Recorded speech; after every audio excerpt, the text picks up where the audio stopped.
welcome. So we'll start the meeting at, let's call it 6:31. Let's do some quick introductions again. My name's Sean Gilpin with Winooski residents, and let's go around this way. Ravi, Director of City Planning. Jessica Bridge, Winooski Housing Commission.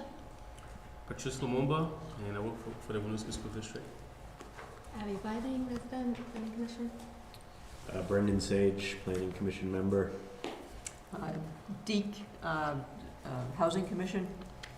I'm Jasmine, the City Housing Initiative Director. And how about folks on the interwebs? Hi, I'm Sarah Van Reckhorsel on the Planning Commission. Mike O'Brien on the Planning Commission. And is there some way to the people not at that table are hard to hear, a little soft? Is there some way to increase that? Yeah, Maybe it's just me. Is this better? Mike, is this better? Yes. Okay. right. Should we just We'll lean pass in. the one down? Is that Yeah, as long as you just move the microphones around. If I turn it up too much on the mixer, we'll get feedback. So if you just pull the mics close to you and speak closer. We've got more than we need on this side.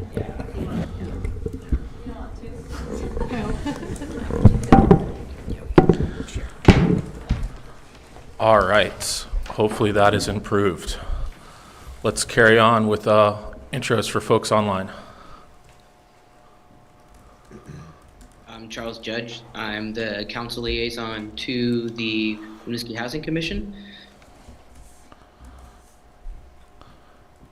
Mike? Oh, I thought I introduced myself. Sorry. Oh, so maybe I missed it. Yeah, he did.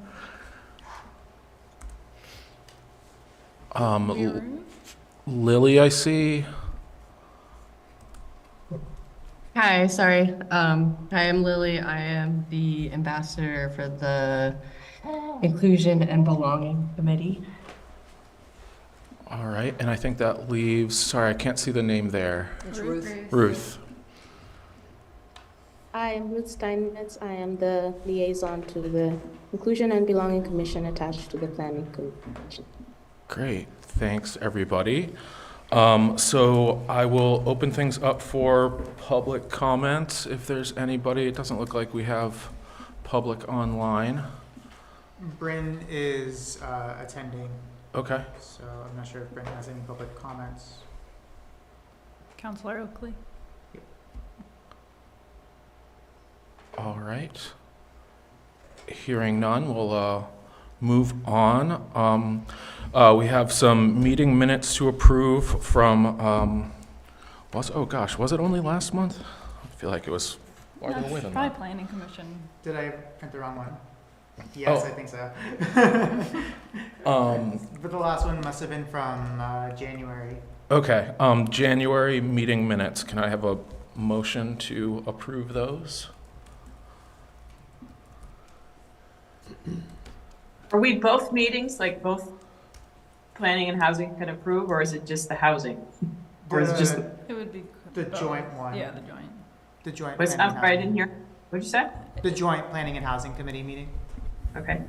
Well, I'll move them. Okay, do I have a second? Second, yeah. A second. Any discussion? If the meeting was in January, these minutes say February, so that should be changed to whatever date the meeting was. Yeah, I'll change that in the minutes. Yeah. Note that.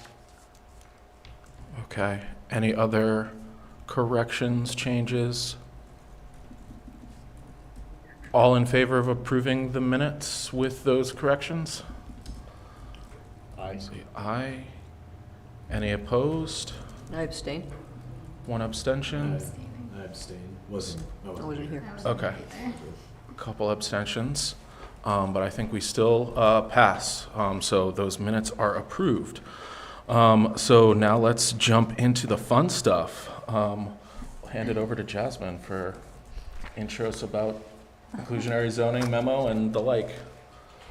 Do you want to take this, Or Revy? Revy. Sure. What's your language? Let me remember what I'm talking about. Let's see here. So, since our last discussion about this, which was a while ago, back in September. We've had a developers roundtable in November, and then the pro forma presentation, which in the memo I noted as February. So let me double check that too. I think it was I February. think Well, it yeah, was- that was, I think yeah. that was So February. I think it was right. Okay, cool. With that, we're returning back to the draft language with some edits from me and Jasmine based off of the input that we received from the Developers Roundtable and the Performer presentation. The changes that we've put in lower the, increase the applicability of the inclusionary zoning regulations from 10 or more unit projects to 20 or more unit projects. This was one of the recommendations that we got from the Developers Roundtable unanimously from both the for-profit and the nonprofit side. We also made some changes on how applicants can fulfill the inclusionary zoning requirements. There was some vagueness in that language on the either or aspect of the rental units. So we clarified that applicants can either meet the requirement with 20% of the units at 80% AMI or 10% of the units at 65% or fair market value. Looking over to Jasmine if that's the right terminology for that. But to clarify that, I think we both made those edits to make it more clear cut on how applicants can meet those requirements. And then made some modifications to the language in terms of the household income and eligibility section. This was raised by a few of you, I want to say, during the last consideration of what does this mean? How does this affect anyone being eligible to enter these units? What is staff's role in that? And looking into it, digging a little deeper, we found that it doesn't really affect the ability for households to rent these units in any way, shape, or form. So we concluded that removing it would make sense because it wouldn't affect the intent or function of the regulations. In the memo, we also provided some comparison in terms of applicability, the thresholds in terms of projects and how they meet the requirements, the rental rate limit, the required amount of units per sale, the sales price limit. We've also provided some sense of what would be the next steps based on the information that's provided to you, whether it's for the Planning Commission to hold a public hearing on these proposed regulations, or whether you want to tease out further details and talk about it further. At this point, I'll turn it over to you and the rest of the commission if you have any questions for me and Jasmine. Sure, I'll, excuse me, open it up for questions, discussion, or thoughts. I'll kick it off. I actually had one, and it could be a non-issue, but I was curious if, trying to find the spot, in describing the rental rates, I was wondering if that was the way that, if that was easily understood by a developer, just because it refers to, percentage of AMI, and I'm looking to Deke a little bit. Does that make sense for you as far as like describing HUD's fair market rental rates? That would not be fair market, I mean, that's AMI, that's Right. income that has, I mean, it's connected, I suppose, but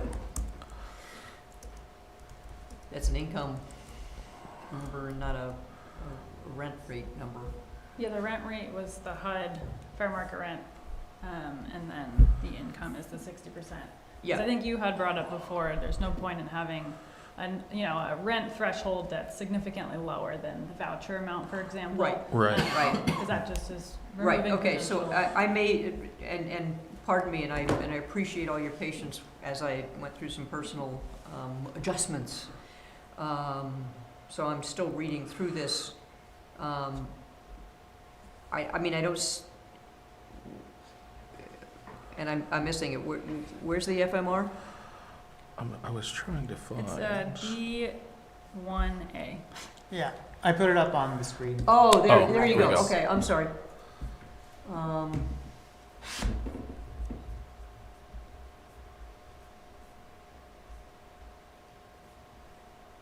Because I think we tweaked this to be in alignment with what you had suggested, but that was also a really long time ago.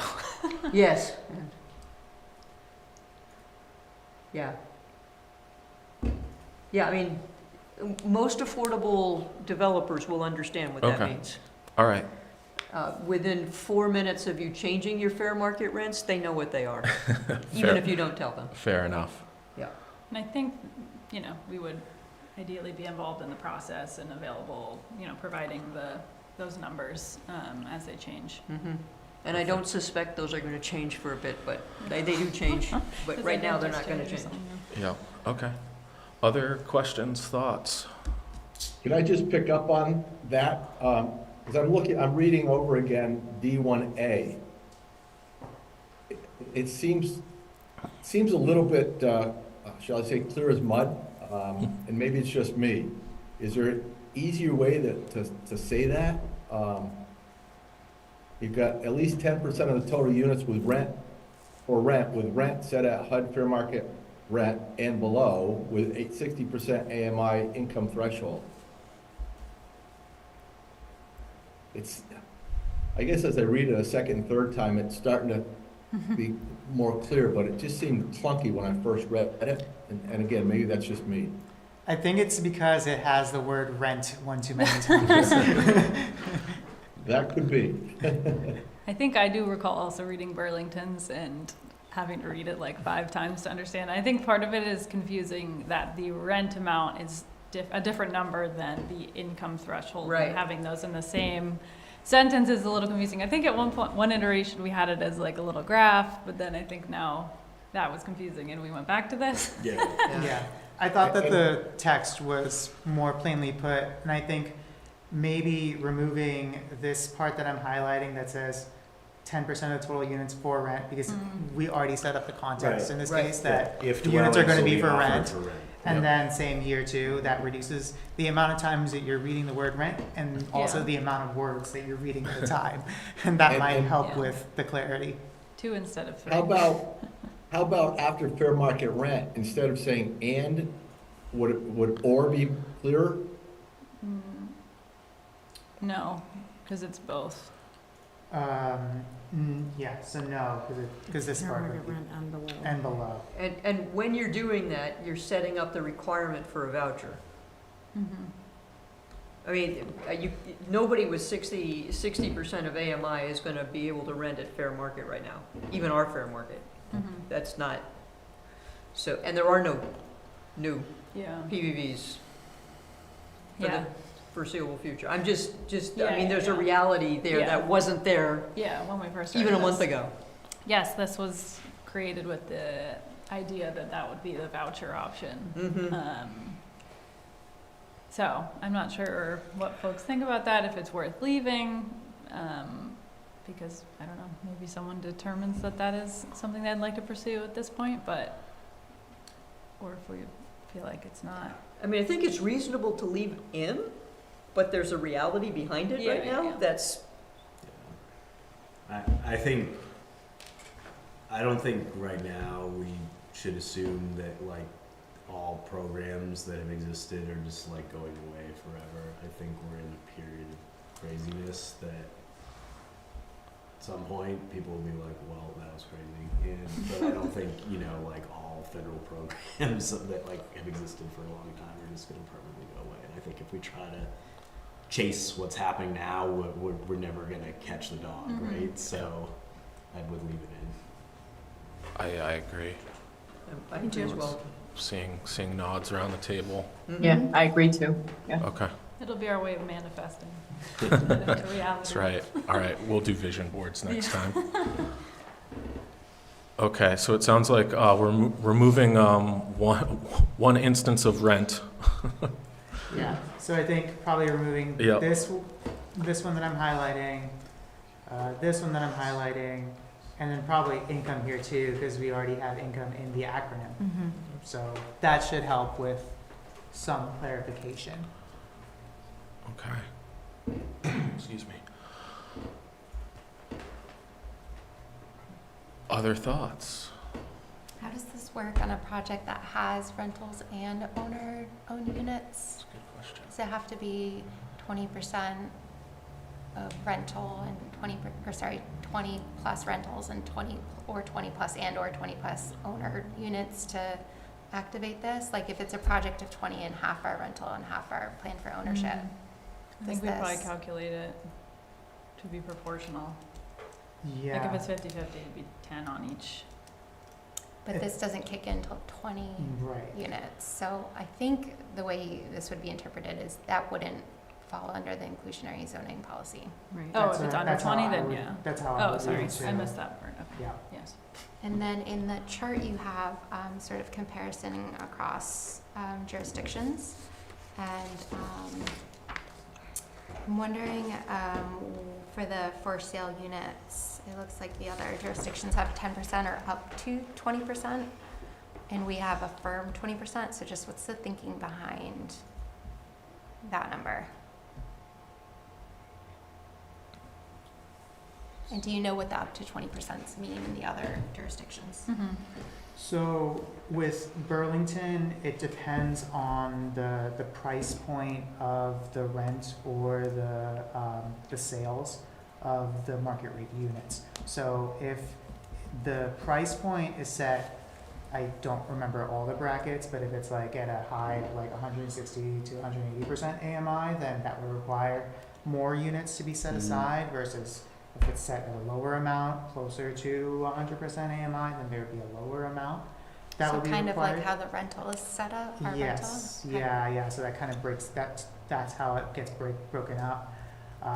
With South Burlington, it is based off of the number of units in a project, and then it gets scaled accordingly. So if it has less units, then there will be less required to be allocated. If there are more units in a project, then more units would have to be allocated up to 20%. So with us, I mean, we And- could probably add more nuance if it was desired. I also think high unlikelihood that this ever gets triggered, but again, it'd be great if it did, you know? Yeah. But someone building, over 20 condos is not super likely, but not Yeah. out of the question, and we'd certainly like it to be a possibility. So I think probably for administrative sake is why we landed on more of a firm number, since some of the larger municipalities' regulations are quite complicated, since they have the staff to be able to navigate all of that. But I also think maybe we could do something more similar to the rents, where there's an option for less if it's a little bit more deeply affordable. Yeah. Again, I'm not sure if that really will pencil out, because I think for the homes built for sale, it's almost impossible to go below 120. And I don't know if we would want to count like 140 as, that kind of would be affordable, but, yeah.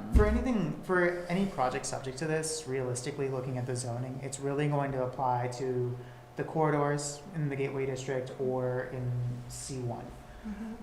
And in those places, it's only gonna apply for really 20 units or more. In the residential areas, in the places that we typically see units for sale, most properties are not gonna allow for that many units on one property, with certain exceptions, like the Armory, for instance. Right, exactly. And even so, with some of the larger properties in the city that allow for higher scale, higher density, up to 20 plus units, based on the regulations currently in place, because of the dimensional limitations, mainly lot coverage, those really are only possible with the priority housing incentives that are in place. So in terms of like a market rate project that would be subject to this ordinance, it's very, very, very highly unlikely that we would see it based off this framework, and then also the zoning in place for residential areas. So even with the gateway areas, typically considering where we are with the economics, we're only seeing 20 plus unit projects anyways. So I think even teasing it out further, I'm not even sure what end goal that would achieve. I think the end goal is that just planning, not just for today, but for long term, and having these things like the armory on the horizon, and just the impacts of making sure that when we're putting inclusionary zoning policy and we have these goals for affordability and home ownership, that we're not moving developers away from the home ownership piece, because that's impossible to obtain with this 20% requirement of the units if they are going to do a large project. So just making sure that I think it makes sense to mimic sort of the rental, so that we're not giving the rentals an edge over the home ownership opportunities in a place that doesn't have a lot of home ownership opportunities and ways to retain people, and a stated priority towards increasing those opportunities. I think that the number for the higher number would have to be above 120. So it'd be like the low, 10% at 120 and then 20% at 140. I mean, that, I know that's anything above 120 is usually not considered in that's more in like the missing middle range or whatever. But again, that's a range that's not non-existent in, homes, especially new homes built for sale. So I think that there's another piece to this, right? So in order to balance the scales a bit more, would it make sense to reduce the required amount to be allocated for units for sale in general? Yeah. So just to make it a lot more clear cut, instead of trying to tease out like X, if it's valued at X amount, then these are how many units that you have to put aside. Yeah, that was my spitball thought. What if you just made it 15% instead of 20%, right? So that's an easy rule, gets rid of the sort of sliding scale, if you will, but maybe it makes the economics work a little bit better for trying to create homes for sale. And I think that's a conversation on whether you want to do that and whether you'd want to go as low as 10 as shown in this table for units for sale, and based on what the city prioritizes. All right, let's pin that as a decision point before we leave. I noticed I've neglected to call on folks who are online. I think Ruth. Yeah, just kind of going back to what Mike was saying about making it clearer to understand. I think just any layperson coming across this information, not just communicating to developers, but just making it clear what we're saying. And I'm suggesting that perhaps have a paragraph at the beginning that really says it in plain language what this AMI is for,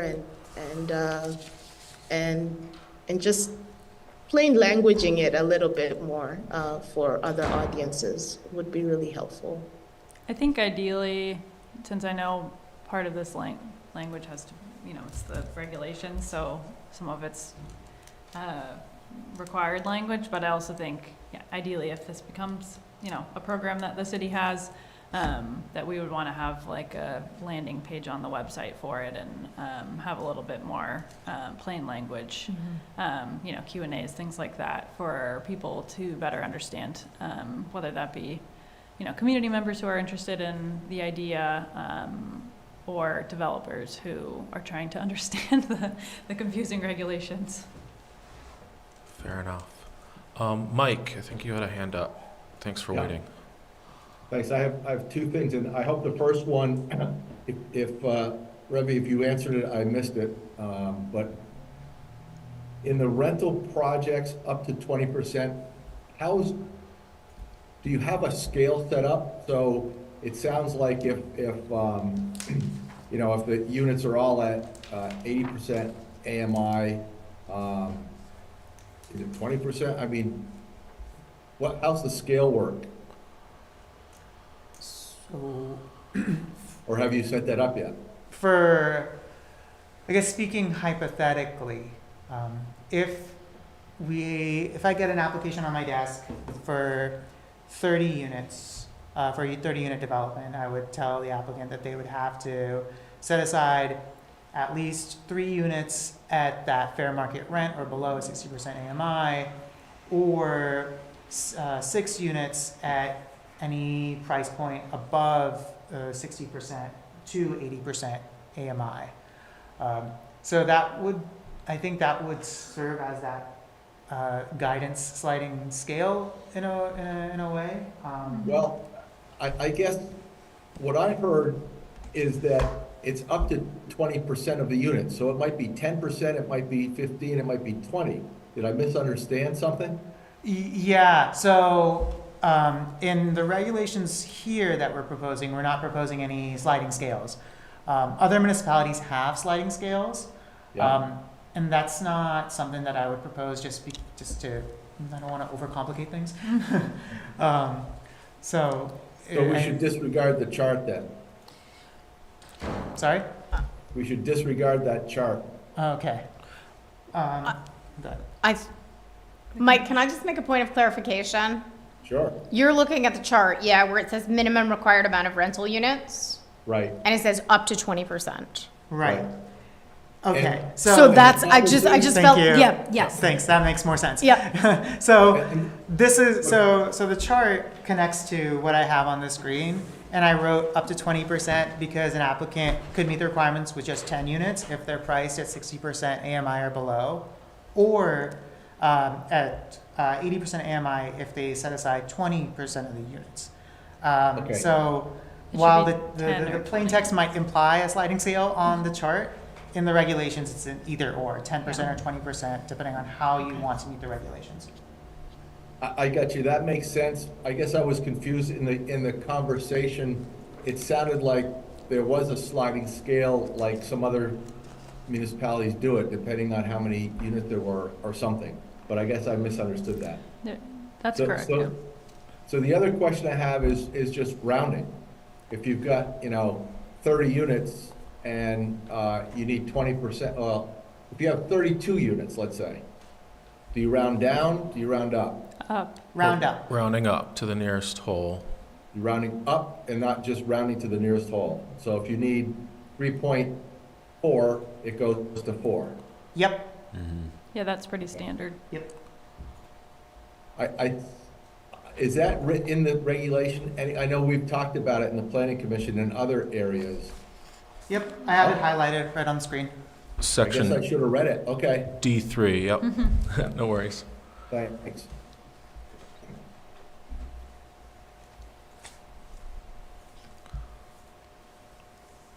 Do we want to circle back to the? Let's circle back. So the question at hand is the appropriate percentage of for sale units, and what area median income threshold. Is that a fair summary of the question? The percentage of required units. Yes. So it would be It's currently, currently 20, options could be 15, 10, Mhm. 13.5. let's not do 13.5. I vote against that. If, I personally am in favor of 10%, but the developers have any feedback on that? To be honest, well, none of the developers that came are really developing homes built For for sale. sale, besides CHT.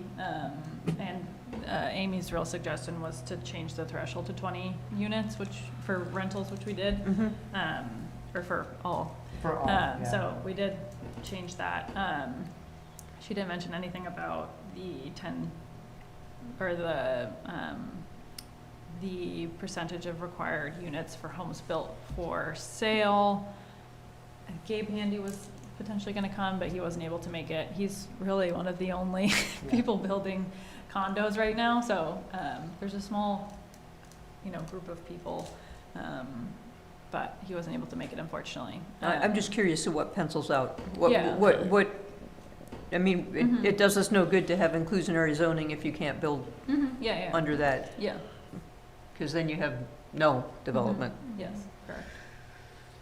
Yeah, and I feel like if we ever got more than 20 units for sale, period, we'd be over the moon. So Yeah.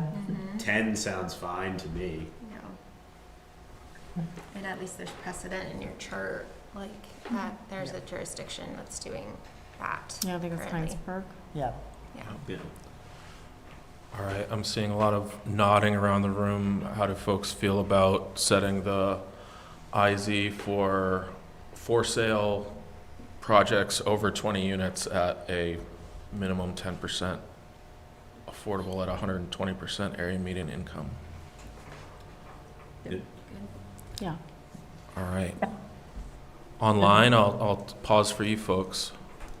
Good. Makes sense. Okay. Thank you. So Ravi, you'll take care of reflecting that? Yep. All right. So far, so painless.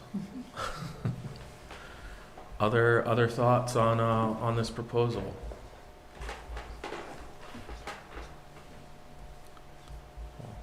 Good work.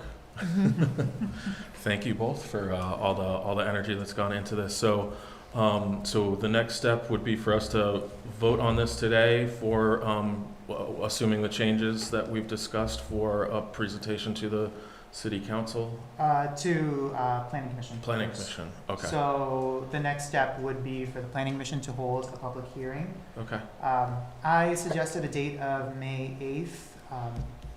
The public hearings have to be warned and announced at least 15 days in advance. Yep. So that gives me some time to fix the edits, work with Mike on the agenda, and then announce it to 7 days within enough time.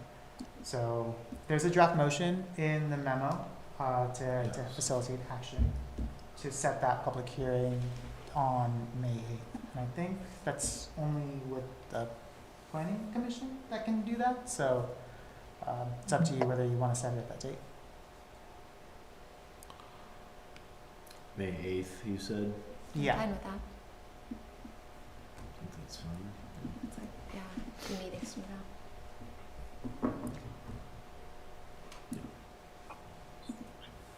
Okay, so for this evening, what should be warned for a vote? I just want to be clear on the process, and is it Housing Commission or Planning Commission that's? Planning Commission. Yeah. So only the Planning Commission members would be able to set the hearing date. And Mike, if you want to call a vote among Planning Commission members to set a public hearing date on May 8th to consider these proposed amendments to the ULUDR. So who wants to make the motion? Someone just has to read it, but I'm not on the planning commission. Members of Planning Commission, who wants to make the motion to hold a public hearing on the proposed amendments on May 8th? Don't be shy. So moved. Second? I'll second. Okay. Any discussion? If not, all in favor, please say aye. Aye. Anyone opposed? Anyone abstaining? Sarah, that was a 4, right? That was a 4, not an opposed. What? All right. So we'll warn a public hearing for May 8th.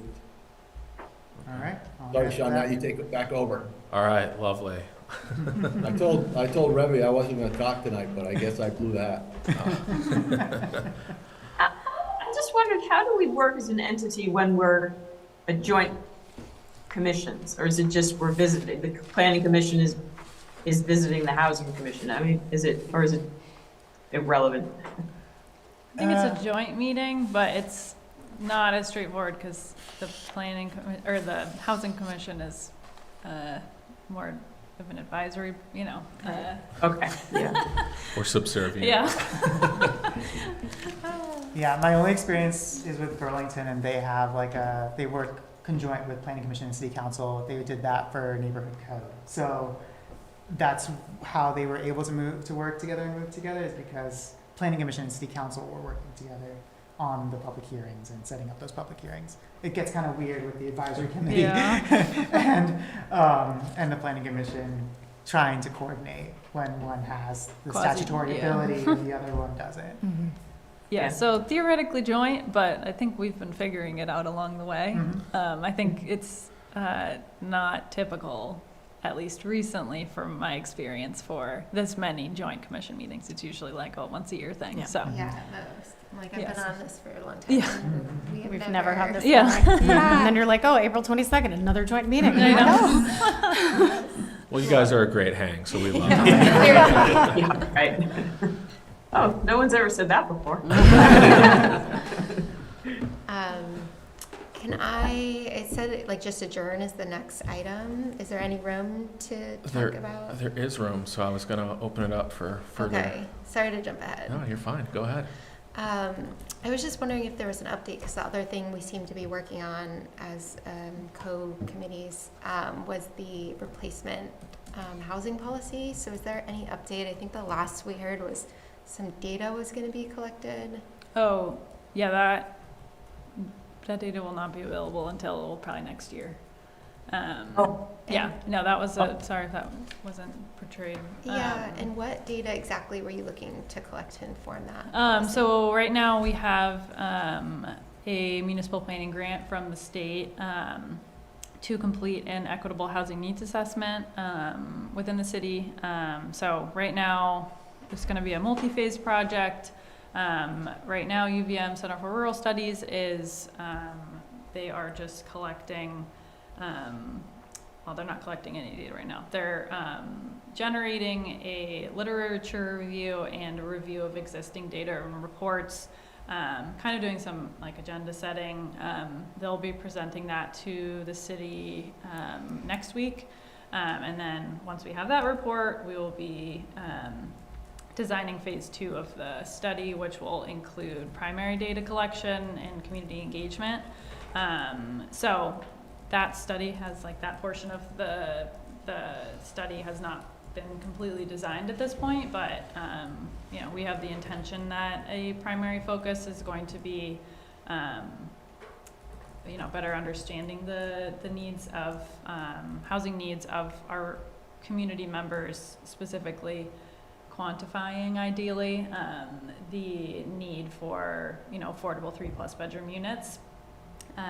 So that will continue to be designed through this year. I'm not the one collecting the data, nor am I the only one designing the study, so I can't give like a firm date. I know we have to be done with it by, technically it was the end of this year, but we got quite a slow start, and so we'll be asking for a 1-year extension till November 2026. I really hope that it will be done much before then, but I'll have more of an update probably next month when we meet. I can give an update at our next meeting once we have like the first phase of the project done, and once we kind of start parsing out what the community engagement's going to look like. But since it's primary data collection, it does take a bit more time to design and do thoughtfully, especially since it's you know, grounded in equity and it has a lot of community engagement. We want to make sure that we're doing it correctly. So, yes. I guess my question was, what specifically, what data specifically do we need to inform that particular document? Is it really like, is there a 3+ bedroom demand in Winooski? Is that what we're trying to quantify? No, I think we're trying to quantify the depth of that issue, the amount of people who either are underhoused and so currently are housed and need that size, or people who are homeless and need that size. I think we know that there are, you know, like Patrice can say, there are a lot of families that we hear about who have very specific acute needs about bedroom sizes, you know, like an 11-person family, things like that.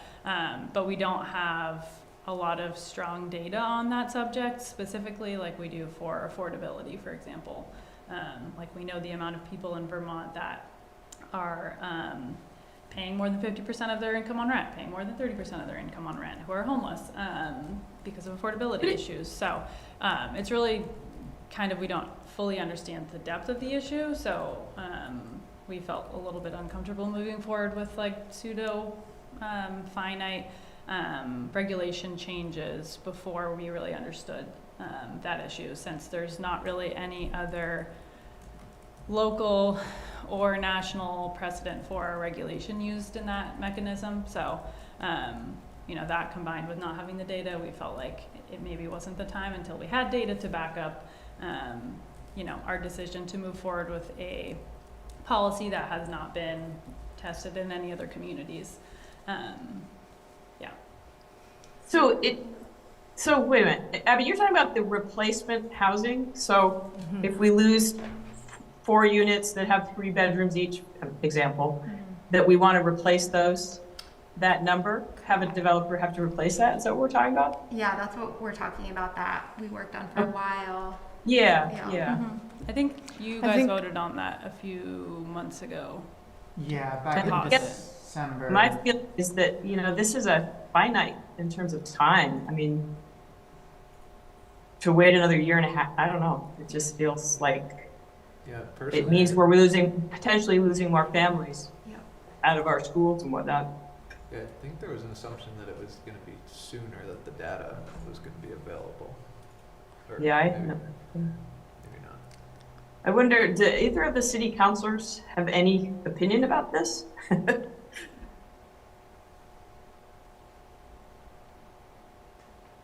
Yeah, I'd be interested to hear specifically what the constraints are around why it would take that long, aside from us getting a late start.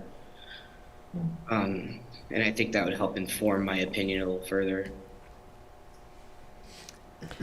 I mean, I'm not the one that's doing the study, so it's going to be UVM, and then we have a local bidder as well. So we're going to be integrating both groups to design the study, do the primary data collection, and the community engagement, and then generate a report. So it's not my timeline. It's the consultants who are creating the report.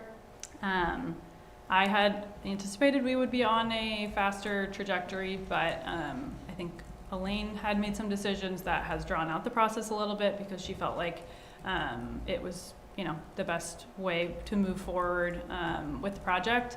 So, yeah, I mean, it'd be great to have the data faster, but that's the reality.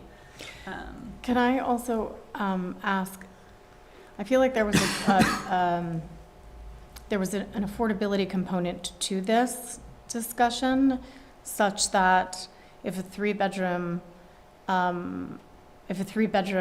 unit was removed, if it had to be replaced with a 3-bedroom unit, it would be a 3-bedroom unit that was market rate or above, and wouldn't actually solve the problem that we're attempting to solve, is to make sure that there's like family housing, such that yes, it's a 3-bedroom, but it's going to be a 3-bedroom that's like so far beyond reach financially that it would potentially discourage housing. And so there was that balance between we don't want to discourage housing, but we do want to incentivize housing that is suitable for our population.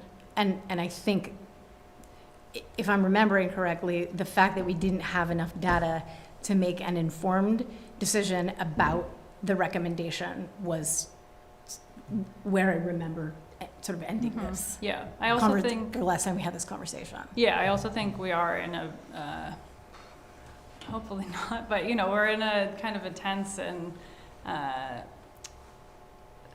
unstable economic environment right now. Interest rates have still been high.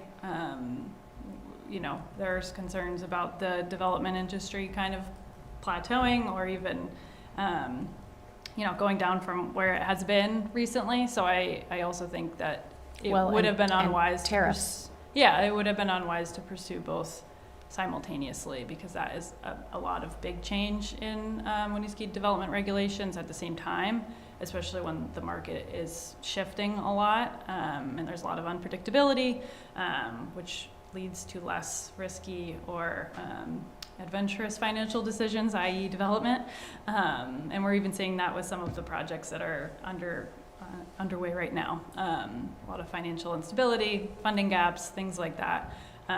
So I think, IZ is still, it's great that we're moving forward with that, but I think it's wise that we paused on replacement for that reason as well, because that would have, I think, had a even larger financial impact potentially. Yeah, it's good to just be clear why we're pausing it, because it's two different things. Like, oh, they can't make the numbers pencil out is very different than the demand doesn't exist. And the last the planning commission was told is that they didn't feel like the demand was quantified. And Yeah. so that came to a surprise to us who have been hearing about this need for this larger size homes. And often when these developments come in, they're tearing down like one of these larger homes. So if it's the economics, if it's like, well, what they build isn't going to serve us and we're not, like, we're double thinking the policy is going to be successful, I feel like that's different than what we were told, which is like we need to find out how many people want this size housing before we move forward Yeah. with it. Yeah. Well, I think it's both. Yeah, I think when it's both. Yeah, when I tried to explain it a few months back, I don't know enough about our housing stock, and I don't know about the breadth and depth and the complexity of the demand side. So I don't know how many units exactly are 2+ bedroom, 3+ bedroom in the entire city, because the information that's on DHFA's website, it has so much variation and so much, and it has so much like placement for error that it's hard for me to know whether 40% or 50% of our housing stock is 3+ bedroom. So that would also determine the applicability and whether that would affect future development as well. Because we know on the demand side, we know there's demand across the board, right? There's a unique demand for affordable 3+ bedrooms that's just not being captured by the market. And that is something that council has identified as a priority, that we're hoping bit by bit, right, with the priority housing regulations that are in place, these regulations that incentivize the creation of affordable 3+ bedrooms too, with the creation of affordable housing with any larger development that would go address that problem. But in terms of the housing type, housing size demand, we don't know if it's just 3+ bedroom, if it's just 3 bedroom, 4 bedroom, 5 bedroom. We don't know about the size as well, and whether even just a 3 bedroom unit was actually going to meet all the demands that are being faced, right, by people who are looking for housing, right? So that's the breadth, depth, complexity of that demand that I just don't know about, that I'm hoping that we'll get a lot more information through with the equitable housing needs assessment. So I know this is not going to answer your question, but I have 500 or 600 people sitting on a wait list, and I know exactly how many bedrooms each of those families need. Exactly. So Yeah. Yeah, that's definitely helpful. that's pretty easy. I say that I have 5. It's hard for me to know because so many people are on so many different wait lists that they may all be the same. But I have at least 483 people on wait lists that from 0 all the way to 5 bedrooms that I could parse out and get you tomorrow. Yeah, that'd be I mean, That'd be I'll fantastic. send it's a that- hint. I'll send that to you, BM, as well. Yeah, And no, I it's, also, and I also know that working at Winooski School District, I know that we're dealing with a lot of families that need 3+ bedroom apartments. So it's in a high need for sure. So Yeah, I feel like there's demonstrated demand. Like, we Yeah. know we need it. yeah. So it's just making sure that if we're pushing this off a year and a half, is there anything we could be doing while we push off the data to sort of preserve family housing in Winooski? Yeah, and also I think dare I say it, maybe we're in some danger if development gets built and it continues to be single, studios and 1 bedrooms, and we've taken up Winooski's tiny, a very finite amount of space. And 2 years from now, we say, all right, fine, and a lot of that is already gone, that space has been used up. I mean, again, economically, we are seeing a slowdown in the development, but, we shouldn't just assume that's going to be our safety net. But yeah, I think even with the supply of future housing too, yes, there's demonstrated demand. I've been hearing this for years too, and I think And we Jessica, know we Jessica don't also want brings up a good point. Well, it's not just 3+ bedrooms that we need, it's Yeah. affordable 3+ bedrooms. Right. Like, I think, and I think in very few cases, we need market rate 3+ bedrooms. Like, I'll tell you, as someone who works in the industry with landlords, they have a much more difficult time renting a 3+ bedroom unit it's much more difficult, and for them, both from a construction perspective and a dollars per bedroom, these small units just pencil out better, and it doesn't make it, like, that's just the reality. It doesn't make it like right, and it doesn't make it what we need. And I think like the affordability piece of this conversation is really key. The key part, yeah. Absolutely, absolutely. And I like, I've been on the Housing Commission for a really long time, and I think one of the reasons that we have functioned well as a commission is because we base all of our decisions on data. Like, for those of you who knew Heather, that's like her middle name. And so it was, it felt really easy for us to move forward with a lot of the recommendations that we made, because we felt like we were basing it on, like, we were actually solving a problem at hand because we have the raw data in front of us. And we all know there's a need for family housing in Winooski. Like, there's not one person in this room or on this screen that is not acutely aware of the fact that, I mean, we've sat through meetings with Chief Audi, right? And how fine a line has to be walked to make sure that he's not unhousing people, right? And between, like, sort of what are the conditions and what is the size of the property that's, like, accommodating these families. And so I just want to say, like, as a member of the Housing Commission, I feel like I can speak for all of us and say that we, like, passionately agree with the fact that we do need to preserve 3-bedroom housing, but what's more important is that we need affordable 3-bedroom housing, because I don't necessarily think that 3 bedrooms that families can't afford to live in is threading the needle. Like, it's just, it's not. And I would also love if the study could be conducted more quickly, and I do know that certain things are out of our hands, and I think anything that can be provided in terms of data is helpful. But I just want to say that, like, there's an affordability problem that we're trying to solve that I feel like is just as important as a size problem that we're trying to solve. So, If I could, one of the problems that we're going to see is the number of people looking for 0 and 1 bedrooms is going to be much higher than people looking for 4 bedrooms. I mean, let's face it, there's just a whole lot more people who have 1-bedroom needs than are walking around with 4-bedroom needs. But if you ask anybody who works for me, would you rather be number 80 on a 1-bedroom list or number 4 on a 4-bedroom list, they'd take number 80 any day of the week, because they would know they would be in housing. Now, that's going to be a little hard for me to parse out now that the last couple of years have been not normal, really, as far as, since the interest rates went out, the product coming online is changing, and so it's kind of hard to see where we are. But I will get you the data I have. I'm going to fly that by you, is that everybody wants to go out and build 1-bedrooms because it's, look how long this list is. But if you look at that list, you'll find a lot of people who are housed in a 1-bedroom. They just want a new 1-bedroom. I mean, it's not, they're not living at a hotel, or in a unheated basement, or, some other condition. So I'm just want everybody to understand the context under which that data will come to you. But I can turn around the data relatively quickly. Yeah.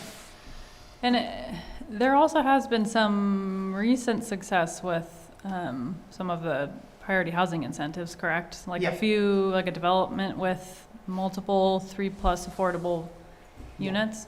Yeah. So I've issued permits for 2 projects that will have affordable 3+ bedroom units that were for sale, that are allowed through the priority housing allowances in our zoning regulations. These are smaller scale because it's a triplex and a quadplex. Yeah, that's exciting though. But it is given the sample set that we're dealing with. Like, 2 is a big deal. Yeah, it also shows we're not doing nothing. It's something. I have another permit application on my desk that's complete for 16 units with 8 affordable 3-bedroom units. That is allowed under priority housing. That's incredible. Great. Okay. Great. Awesome.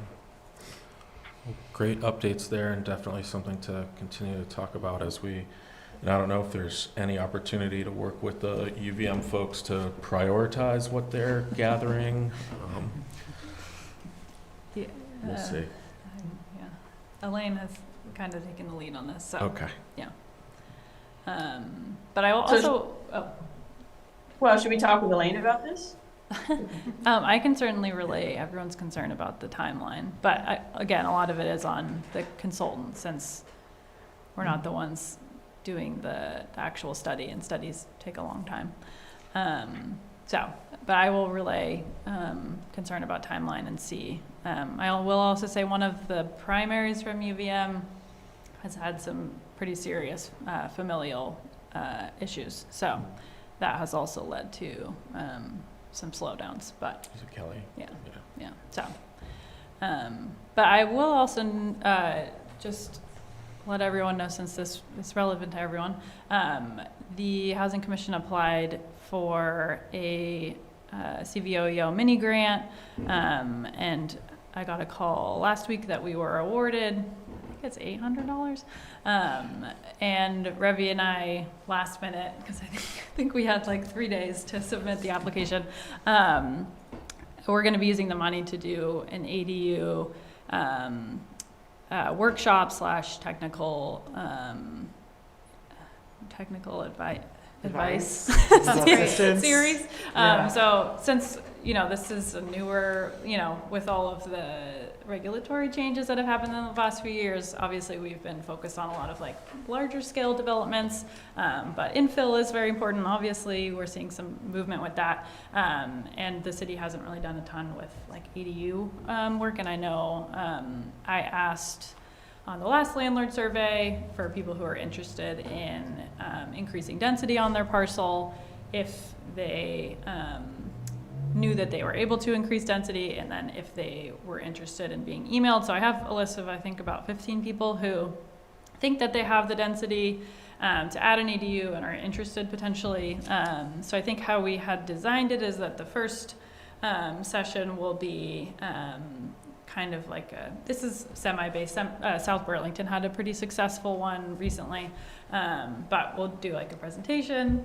You'll hopefully be there to talk about VHIP funding, and we might invite like AARP to come and speak. We'll talk about the ADU process and connect people with resources, and then the second session will be really just Revi there working, but Revi being there and probably me to talk people through their specific situations, since most people at this point know what an ADU is. So some people might really only be interested in like workshopping their specific plan. And I think that is kind of the part that leaves a lot to be desired a lot of the time when you go to, these sessions to learn about things. You're like, okay, but I have questions about my project specifically. So the second part would allow people to ask Revi about their specific projects and talk about that. But more will be coming from that. But just wanted to let everyone know. Great. All right. Very cool. Any other points of discussion? I think we're at the end of our, is that a comment on that? Some comment on there, Is there a way to incorporate in the Housing Trust incentives for energy efficient ADUs? Not that we have designed. I'm trying to think. Is So- Efficiency Vermont part of those workshops? I feel like that They, could be a, they probably will be. Yeah, because they they'll have be lots on. of free. Yeah, gifts. so Yeah. I think we will obviously try to include Efficiency Vermont and look if there's any Vermont Gas as well, programming that either of them have. I'll have to think about that, because technically I think people who build ADUs, if they're affordable, could be eligible for CORE, which is one of the Housing Trust Fund programming options. That is up to $10,000 loan at market rate interest, so not always super appealing for people. But yeah, that's a good question. I haven't done a ton of thinking about this since we just found out, and I was at a conference until this morning. But That's a good idea to think about how we can package any relevant housing trust fund programming in addition to obviously like VHIP, having that there, and then also energy efficiency folks as well. Okay. Great. We've reached the end of our scheduled business. Is there any final thoughts before we depart into the night? All right. Hearing none, I'll entertain a motion to adjourn. And a second. All right, Deke second. Any final discussions? I know I've sort of pounded on that horse a couple times, so probably good. All in favor of calling it an evening? Aye. All right, the ayes appear to have it. Hearing no opposition, we are adjourned. Thank you all. Night, everyone. Good night, everyone. Thank you. Good night.